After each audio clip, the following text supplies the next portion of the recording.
The 9th Clary Kerr Memorial Tournament attracted 64 bowlers to Narrabri over the weekend, none of them disappointed with the standard of competition.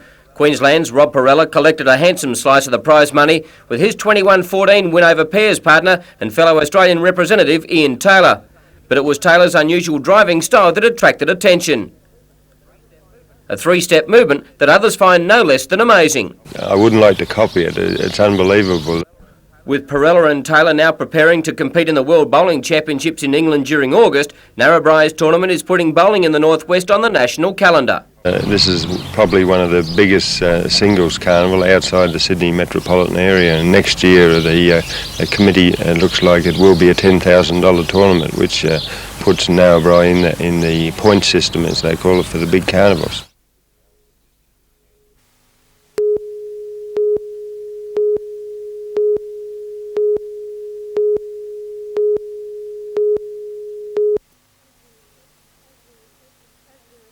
As the recession claims its victims, the cries for help intensify. The frontline troops, the charities, are offering clothing, shelter and financial assistance to the needy. Recent figures show that compared with last year, the Samaritans Foundation has helped 3 times the number of people in the Hunter this winter. People are having many more crises to a large extent, and we're always looking at areas that we can try and fill gaps there and help people who are suffering because of the recession and because of the increases in poverty in the Hunter.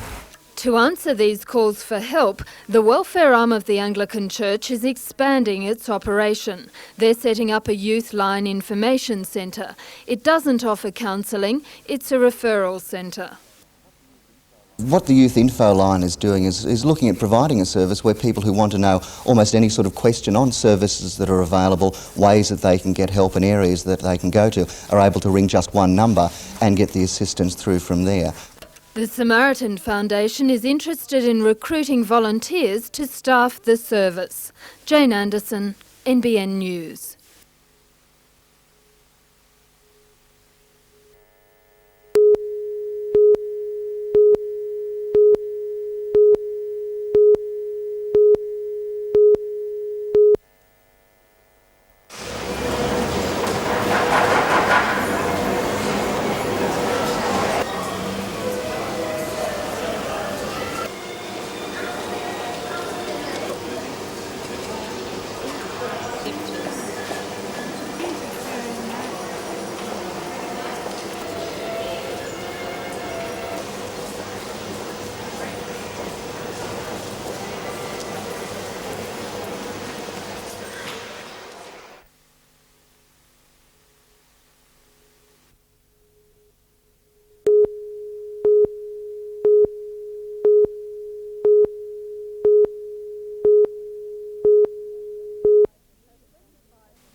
A $25 million private medical centre will be built on this site near the John Hunter Hospital.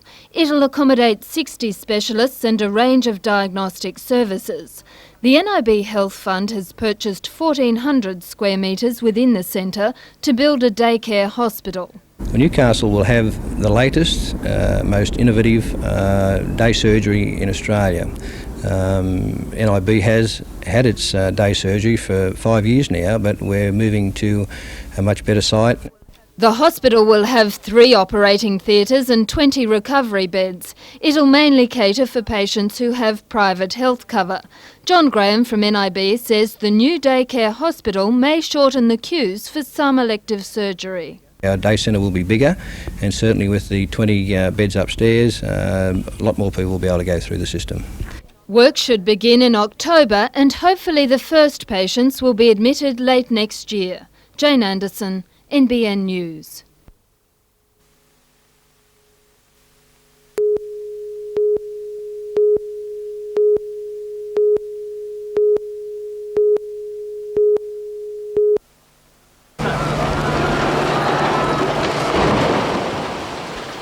It's scenes like these from yesterday's destructive blaze in Sydney that has building owners and Newcastle City Council checking just how safe local properties are.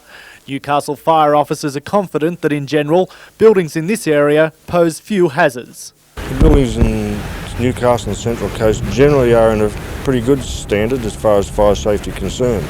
They're closely monitored all the time by both council and fire brigade. But the City Council is not so sure. 2 full-time supervisors have been employed to upgrade fire safety in the city's 600 buildings, and they've uncovered some potentially disastrous practices.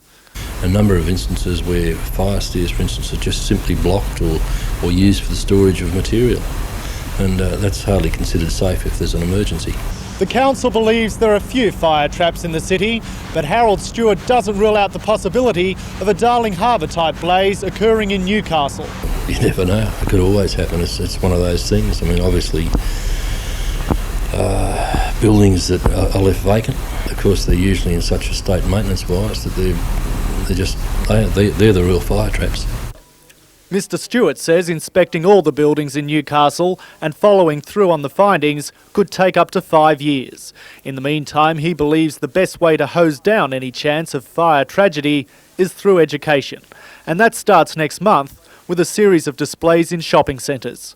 Scott Bevan, NBN News.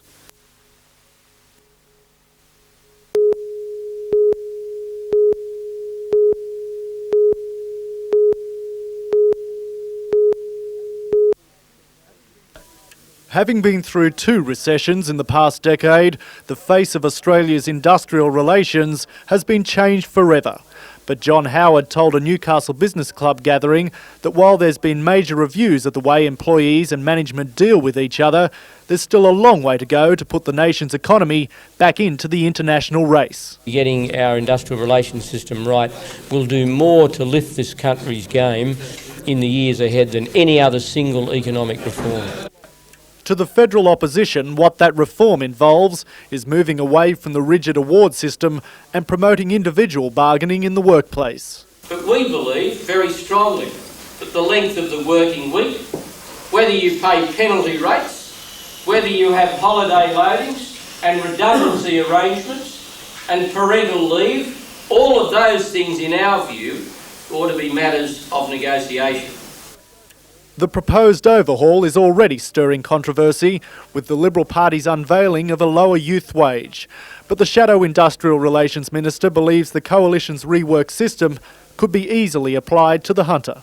Those such as the steel industry who want to stay within the existing system can do so, but the service industries and many others that want to go into employment contracts will be able to do so as well.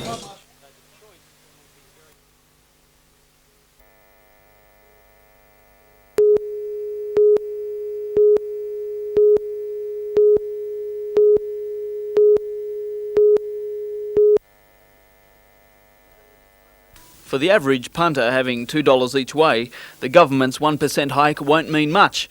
But it's the professionals.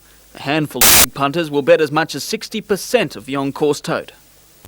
That, of course, is their living, and their profit is a very fine line. An extra 1% is, well, it's nearly everything to them. Now furious, and they're keeping their dollars deep in their pockets. Wyong last week had a drop of budgetary figure of 250,000. Gosford this week will be looking at something similar, some very big percentage, maybe 30 or 40% down on last year. All because of this 1% increase? Such a small margin has made such a big difference, yes. Last week, Rose Hill recorded its lowest turnover in 5 years. And it stands to reason that you can't keep losing that sort of money and still pay the same sort of prize money. I will have to lay off staff because of decreases in turnovers, or if I don't, the club will be on my back to do that. NJC Secretary-Manager John Curtis says clubs may consider a mass boycott of meetings to drive the message home to Premier John Fahey.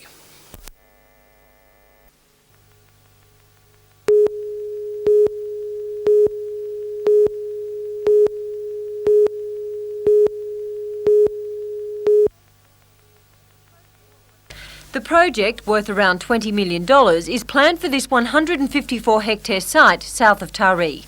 It includes an 18-hole championship golf course, motel, general store, tennis complex, plus more than 300 permanent and tourist villas and cottages. Development followed by the housing. The 353 dwellings to be built on this one large site equals more than the total number of dwellings in 2 nearby existing villages. The magnitude of this project raises questions of how it will impact on the local area, in particular the environment. We don't want another Gold Coast, we don't want high rises and that sort of thing, but the very nature of the place makes it a very attractive destination. And that's how Council intends for the area to remain once developed. All existing vegetation, the majority of which is eucalypt forest, is to remain untouched. And development is to be sympathetic to koala colonies known to exist in the area.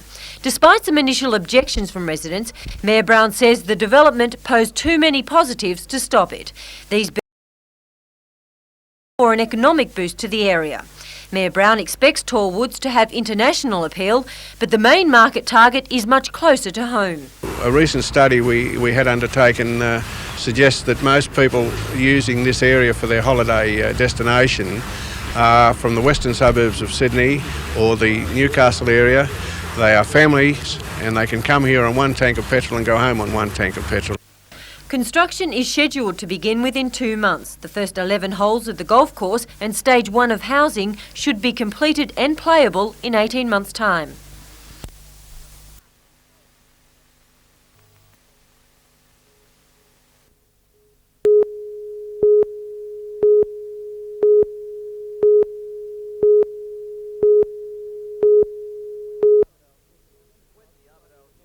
When the Armidale Junior Tennis Club decided to help along their young hopefuls, a week-long camp from 2 expert coaches seemed the perfect answer. We believe the children, the juniors, will benefit greatly from their expertise. Ray Kelly and Ray Simmons, both from the Sunshine Coast, have had their share of experience on the tennis circuit. Ray Kelly was the #1 Australian junior for many years, coming up against players like John McEnroe. Ranging in age from 7 to 17, the 40 students spend 3 hours a day for a week, practising different strokes as well as learning scoring techniques and game preparation. Organisers are delighted with the results, with many players showing some real star talent. With the demand by juniors at the present moment for good tennis and to learn the way of playing the tennis in the correct manner, we would expect anywhere up to 80 participants at the next camp.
The kind of building that takes place in a specific area, for example where new subdivisions are located, comes under the guise of Council's Local Environment Plan, or LEP for short.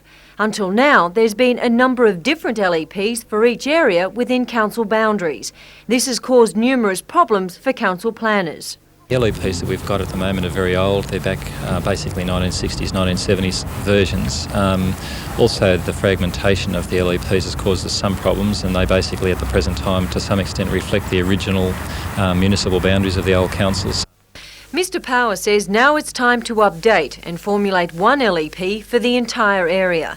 And with the new LEP will come new zonings. It caters for expansion of our established urban centres. It also caters for the different types of rural environments that we've got for the farming areas, for the forestry areas, for our sensitive environmental areas. We've got special zones for those.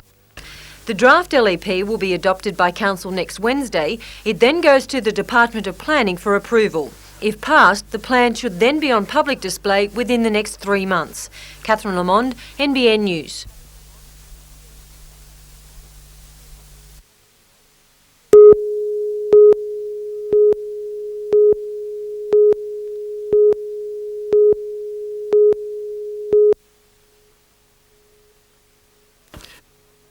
It's a common complaint in the city centre trying to find a parking space. Today, the Doherty Group announced plans for a 168-vehicle car park behind its commercial buildings in King Street.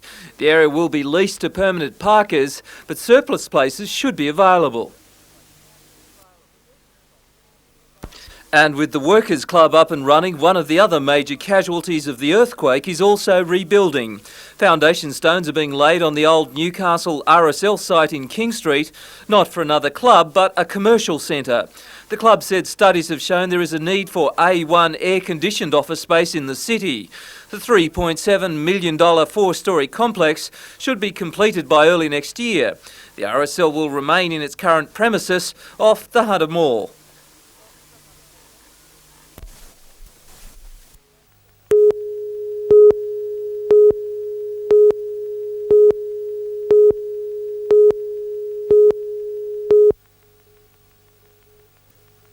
The latest unemployment numbers were compiled from CES lists. The CES has included Hornsby, the Central Coast and Taree in the Hunter region. The figures say almost 44,000 people are out of work in the Hunter Valley. That's an increase of 30% on June 91. And if you move right into the centre of Newcastle, the figure is 40%. And this is an horrific increase over 1 year. Senator Tierney says the worst is yet to come. Well, I think the Hunter has been cushioned a little bit by the work that was generated from the earthquake, but of course that's all finished now. And what we're finding with our rate, for example, in the Hunter Valley going up double the rate on the North Coast, is we're getting the full impact of the recession now. Federal member for Newcastle, Alan Morris, says the opposition's claims are fraudulent, that CES boundaries have shifted, so figures are bound to be different. He says $5 million has been channelled into projects like JobStart, and that's just in Newcastle. Meanwhile, on the North Coast, unemployment's up almost 24%, youth unemployment has hit 50%. I would say it's actually absolutely disastrous, and to that end I've been working to ensure that money that comes in from the government goes towards job creation and helping businesses expand here on the North Coast. One figure available for the Northwest, Tamworth, recorded another rise, up 18.6%. Now almost 4,000 people are looking for work. However, in the New England, unemployment actually dropped by 0.2%. Anthony Griffiths, NBN News.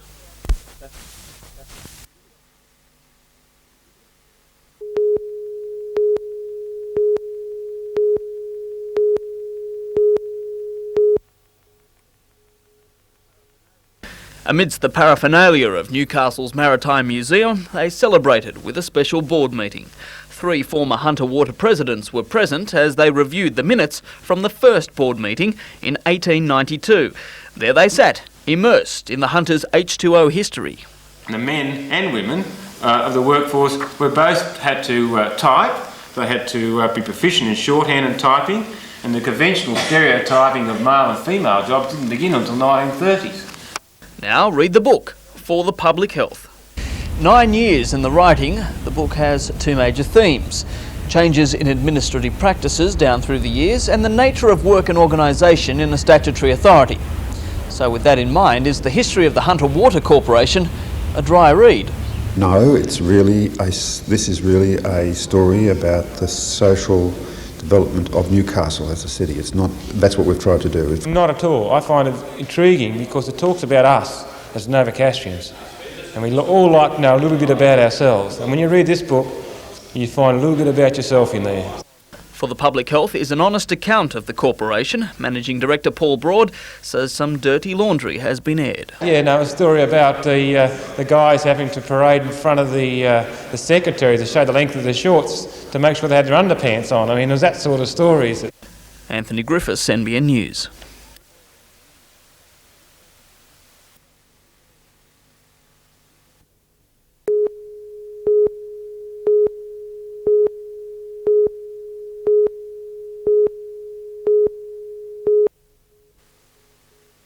Chauffeured to the game by NBN's Mike Rabbit, Big Dog was on the job to oversee the Under-10s Big Dog Soccer Tournament, with teams from Gosford north to Grafton. With the official march past over, it was time for action, and even Maradona would have had his work cut out here, but maybe Big Dog would be more suited to rugby league. The tournament runs over the weekend.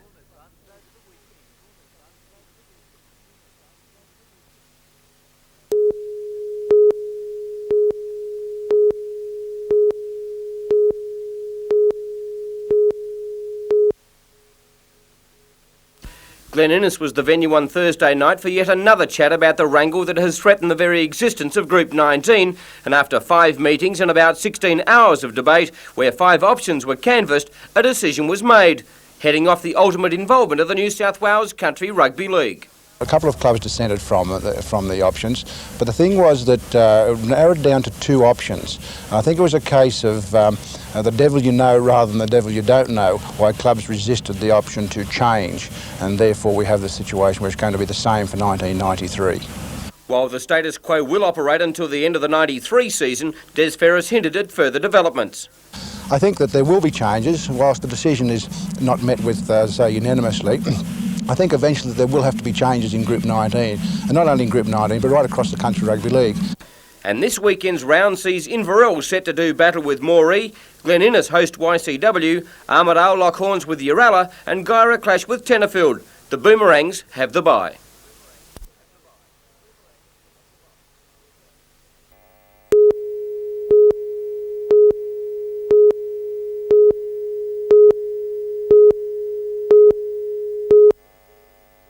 Founder of the Shooters Party, broadcaster John Tingle, claims the new act is unworkable and unjust. He says it does nothing to prevent another Strathfield massacre or domestic violence.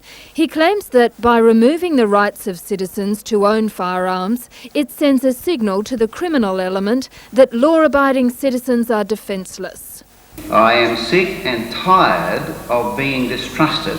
I am sick and tired of laws which say that if I have a firearm, I am a potential homicidal maniac. The Police Minister Ted Pickering defended the new act. My government will not, under any circumstances, register long arms in this state because it's a pure waste of police time, achieves absolutely nothing, and we will not ban self-loading rifles in this state used by so many of you for your business and recreational activity. However, organisers say more gun rallies are planned.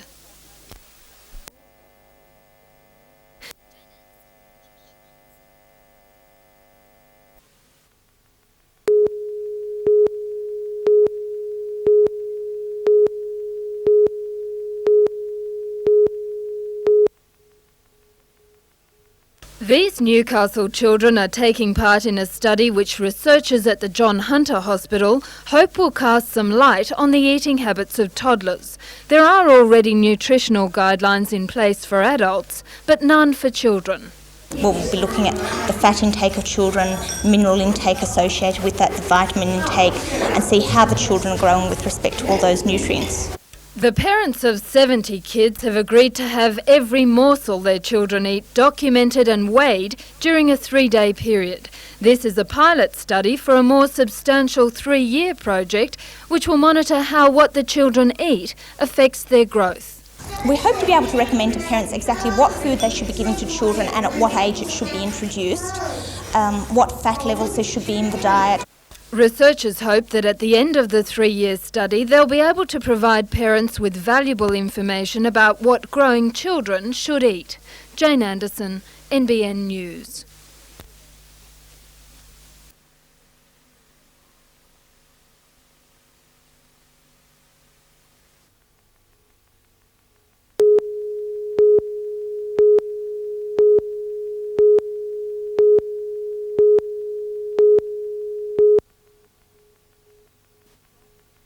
Sean Crichton's bid to represent Australia at the Olympics began long ago. This year, many people thought his dream would become reality. He won the national championships, taking out the 3,000-metre steeplechase, and pounded his way into the finals of the British national championships, qualifying in the fastest time. He ran qualifying times for Barcelona and did well in time trials in Brisbane, but failed to impress selectors. His family fair that they can choose an athlete in the A squad, let him believe he's been in the squad since Nationals in March when he won the national championships, and right when he's proven his fitness and everything, to drop him from the team. Sean is totally devastated. His whole life dream of representing his country in the Olympics has been shattered.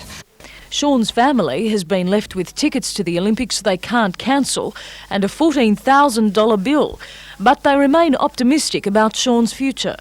Sean's home now and he's got to get over this disappointment and pick himself up, and he will train for the World Cup in September in Cuba. And from there, of course, his big hopes are 1996 in Atlanta.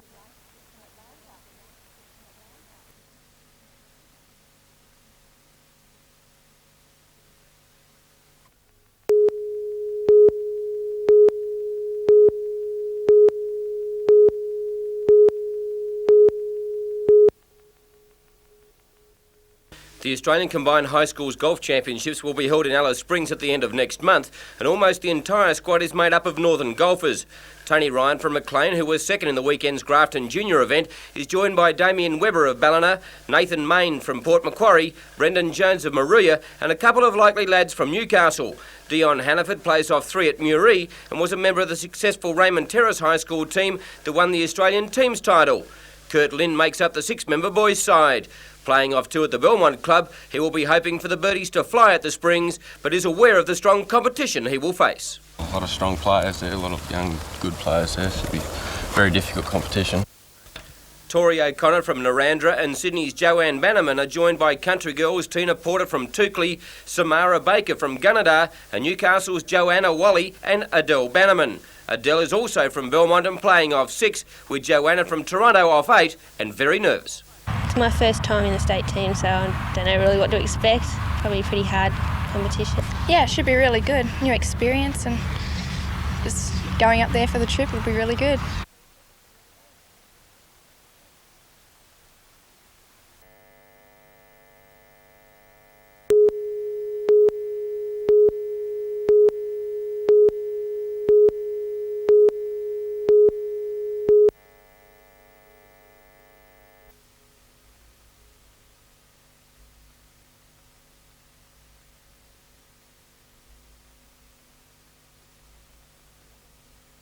The Hunter Region helicopter, or Angel 1 as it's also known, has serviced the Hunter Region for years.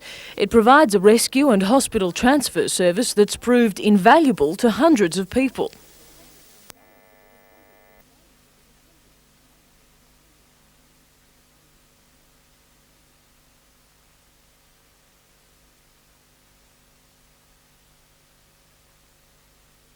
Today, the helicopter and its crew visited Tamworth to show just some of the service's capabilities.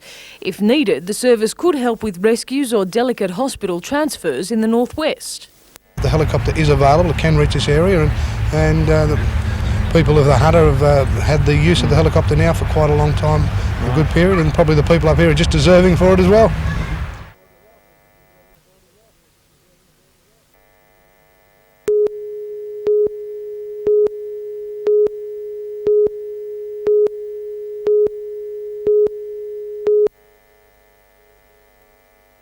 It's taken these women about 2.5 weeks to get to the finals. They've made it this far after starting in a field of about 60. All of these women play in Tamworth clubs, part of what's called Group B in bowling circles. In the singles final today, Pat Berman from the Oxley Bowling Club defeated North Tamworth's Marjorie Roseby by 9 ends. In the pairs, Dorothy Farthing and Jean Marshall from City proved too strong for their South Tamworth opposition. But South Tamworth did triumph in the triples, Vera Stubbs, Iris Easy and Edna Thornton taking out the final. Manila notched up a win in the fours, Bonnie Baldock, Jean Egan, Beth Behan and Alice Jenner the triumphant quartet. The victorious teams now go to Sydney to play off at state level.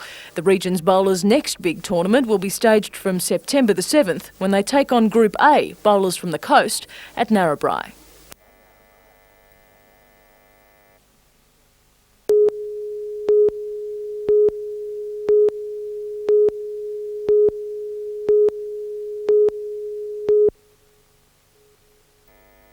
It was this tackle that rankled the shackles of North Sydney. David Fairley ending with a nose like a prize fighter. To the judiciary for the first time in his career trotted Paul Harrigan. The result, Chief, have a rest for 4 weeks. Today the Knights announced they will be appealing against the finding. We've been working on it all this week with our council, and hopefully the documentation will be prepared this afternoon or first thing tomorrow morning. Will be lodged at the league's headquarters tomorrow. How long before you think it can be heard? I wish I could answer that, but we'll be asking for it to be brought on as quickly as possibly. Having to produce fresh evidence to be granted an appeal, the Knights will be using the Cole White-Cole Bentley incident as part of their brief. White exonerated for this tackle. But Armstrong is wary to label this case as the only new evidence. I know that's one factor to look at. It's based more on a lot of things that happened and perhaps didn't happen on the day. We're purely looking at the tackle that occurred in the North Sydney game and nothing else.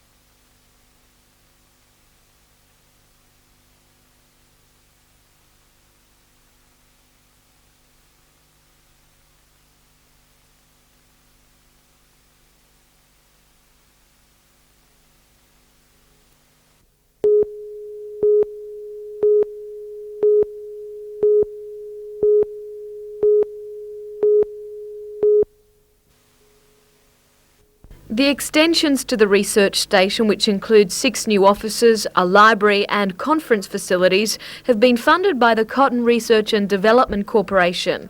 Mr Armstrong praised the initiative shown by the industry. It is just another example of the continuing investment by the industry to help itself. The centre has been dedicated to the late Richard Williams in recognition of his contribution to cotton research. While Mr Armstrong realises the importance of the industry to Australia's balance of payments, he believes opportunities lie at home. He urged industry leaders to form joint venture agreements in Asia so processing of raw material can be done in Australia. I'd like to see us look at more joint ventures not only onshore but offshore as well, so as that our producers can participate in the profit right from the point of production through to the point of disposal. Also of importance to the cotton industry at the moment, federal government debate on tariff protection. Mr Armstrong has his own views on that. Whilst I think that zero tariffs are highly desirable, as we go to achieving that, it is absolutely necessary that we preserve our existing industries. And when you see there's so much product being dumped into Australia at the moment, both by the way of textiles, clothing, footwear, and fruit and vegetables and foodstuffs, then I think we need to rethink, or the federal government needs to rethink its attitude towards important industries such as the cotton industry.